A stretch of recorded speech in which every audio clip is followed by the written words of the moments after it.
નમસ્કાર મિત્રો, સ્વાગત છે તમારું ગુજરાત સંદેશ યુટ્યુબ ચેનલમાં। આજના સમાચાર વિશે વાત કરતા પહેલાં જો તમે અમારી ચેનલમાં નવા છો તો નીચે લાલ કલરનું સબસ્ક્રાઇબ બટન આપેલું છે, તેને દબાવીને બાજુમાં રહેલા ઘંટડી બટનને પણ દબાવી દેજો, જેથી મારા આવનારા તમામ વિડીયોની માહિતી તમને મળતી રહે। આજના સમાચાર વિશે વાત કરીએ તો ગરમી ભૂકા બોલાવશે। હવામાન વિભાગે ગરમીને લઈને ઘાતક આગાહી કરી છે। આગામી દિવસોમાં દેશના ઘણા વિસ્તારોમાં તાપમાનનો પારો 50ની નજીક પહોંચશે તેવી ભીતિ છે। અત્યારે જ દેશના અનેક સ્થળોએ તાપમાનનો પારો 40થી 44 ડિગ્રીએ પહોંચી ગયો છે। મહારાષ્ટ્ર, છત્તીસગઢ, યુપી, ઓડિશા, તેલંગાણા, આંધ્રપ્રદેશ, કર્ણાટક, કેરળ, તમિલનાડુ, ઝારખંડ જેવા રાજ્યોમાં હીટવેવ એલર્ટ અપાયો છે। ત્યાર પછીના સમાચાર વિશે વાત કરીએ તો મોબાઈલ રિચાર્જ મોંઘું થયું। મોબાઈલ વપરાશકર્તાઓને વધુ એક મોટો ઝટકો લાગ્યો છે। ભારતની સૌથી મોટી ટેલિકોમ કંપની એરટેલ તેના પ્રીપેડ પ્લાનની કિંમતોમાં વધારો કર્યો છે। અહેવાલો અનુસાર એરટેલે તેના લોકપ્રિય 84 દિવસના પ્લાનમાં બદલાવ કર્યો છે। પહેલાં આ પ્લાનની કિંમત 859 રૂપિયા હતી, પરંતુ હવે તેની કિંમત 899 કરવામાં આવી છે। વધુમાં કંપનીએ 799 પ્લાન પણ દૂર કર્યા છે। વપરાશકર્તાઓને હવે વધુ ખર્ચો કરવો પડે છે। ત્યાર પછીના સમાચાર વિશે વાત કરીએ તો 100 કરોડની નજીક ભૂત બંગલા। અક્ષય કુમારની ફિલ્મ ભૂત બંગલાને લોકો ખૂબ જ પસંદ કરી રહ્યા છે। ફિલ્મે શરૂઆતના 3 દિવસોમાં સારી કમાણી કરી છે।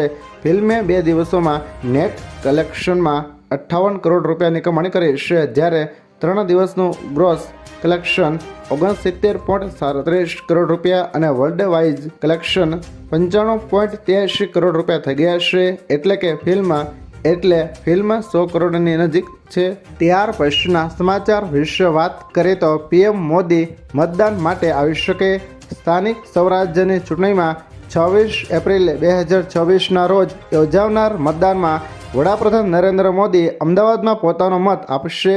સૂત્રો અનુસાર મોદીના મતદાનને ધ્યાનમાં રાખીને અમદાવાદમાં સુરક્ષા વ્યવસ્થા વધુ કડક બનાવવામાં આવી છે। આ સાથે અમિત શાહ, આનંદીબેન પટેલ, મંગુભાઈ પટેલ, મનસુખ માંડવિયા, CR પાટીલ, નીમુબેન બામણિયા પણ પોતાના મત ક્ષેત્રોમાં મતદાન કરે છે। ત્યાર પછીના સમાચાર વિશે વાત કરીએ તો માવઠાની આફતના એંધાણ। કાળઝાળ ગરમી વચ્ચે હવામાન વિભાગે ઘાતક આગાહી કરી છે। આજે અમરેલી, ભાવનગર, મહીસાગર, દાહોદ અને છોટા ઉદેપુર જિલ્લામાં છૂટોછવાયો હળવો વરસાદ થઈ શકે છે। જોકે ઉનાળાની સિઝનમાં પણ કમોસમી વરસાદ થતાં ખેડૂતોની ચિંતામાં એકાએક વધારો થયો છે। જ્યારે 20 એપ્રિલના રોજ તાપી, ડાંગ, અમરેલી અને ભાવનગરમાં હળવા ઝાપટા પડી શકે છે। 21 એપ્રિલના રોજ અમરેલી, ભાવનગર, સુરત અને ભરૂચ જિલ્લામાં હળવા વરસાદની આગાહી હવામાન વિભાગે કરી છે। ત્યાર પછીના સમાચાર વિશે વાત કરીએ તો સિંગતેલના ભાવમાં ઘટાડો। મોંઘવારીના માર વચ્ચે સારા સમાચાર સામે આવ્યા છે। આજે સિંગતેલના ભાવમાં ઘટાડો થયો છે। આજે સિંગતેલના ડબ્બાના ભાવમાં 35 રૂપિયાનો ઘટાડો થયો છે, જ્યારે કપાસિયા તેલના ડબ્બાના ભાવમાં 30નો ઘટાડો નોંધાયો છે। આ ભાવ ઘટવાના પાછળનું કારણ માર્કેટમાં નવી આવક, તેલ અપાતા ઉત્પાદનમાં તોતિંગ વધારો અને કેટલાક વૈશ્વિક પરિબળો જોડાયેલા છે। તેલના ભાવ ઘટતા સામાન્ય વર્ગના પરિવારોમાં આનંદ છે,